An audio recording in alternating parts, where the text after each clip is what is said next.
Benim adım Osman. Ben bu cihana mührümü basacağım. Tek bir Türk'ün kanı için. 1000 tane zalimin kanını akıtmaz isem bana da Osman demesinler. Kurtlar kurtlarla, çakallar çakallar.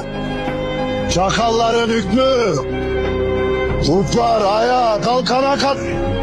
İyi zalimler.